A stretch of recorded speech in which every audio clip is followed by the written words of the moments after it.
وانا ناقص شياطين تلعب في دماغي؟ ده انا ارحم بس يا بنت علقة موت على الهواء.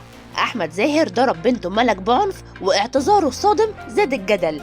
مشهد ناري فجر ضجة كبيرة على السوشيال ميديا وخلى الجمهور في حالة صدمة بعد ما ظهر الفنان أحمد زاهر وهو بيدي بنته ملك زاهر علقة موت قدام كل الكاميرات في مسلسل سيد الناس. الضرب كان عنيف لدرجة إن الناس بدأت تسأل هو بيمثل ولا الضرب ده بجد؟ لكن الصدمة الأكبر كانت بعد الحلقة لما زاهر نشر اعتذار علني لبنته ملك وردها زود الجدل أكتر.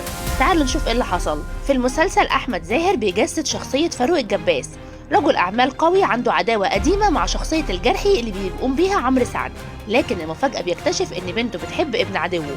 وقتها بيخرج عن شعوره ويطلع يديها علقة سخنة خلت الجمهور يتخض. المشهد كان حقيقي لدرجة مخيفة وده خلى السوشيال ميديا تنفجر بتعليقات متضاربة بين اللي شايف إنه تمثيل واقعي وبين اللي قال إنه عنيف بزيادة.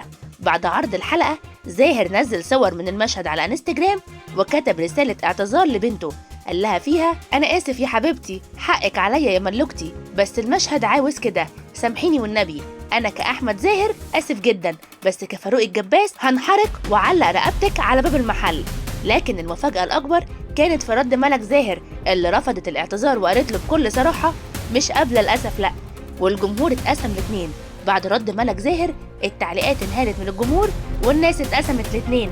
في ناس شافت ان المشهد كان مطلوب دراميا وان الضرب الحقيقي بيزود الواقعيه وقالوا ان ده تمثيل ومتقن جدا، لكن على الجانب التاني ناس كتير اتعاطفت مع ملك وقالوا ان العلقه كانت زياده حبتين.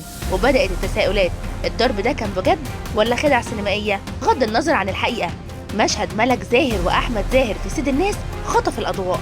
اكد لكم ان ملك زاهر بقت ممثله قويه جدا قادره تنافس في الدراما، لكن السؤال اللي بيدور في دماغ الجمهور دلوقتي يا ترى ملك زاهر زعلت بجد ولا الموضوع كله شو وترويج للمسلسل؟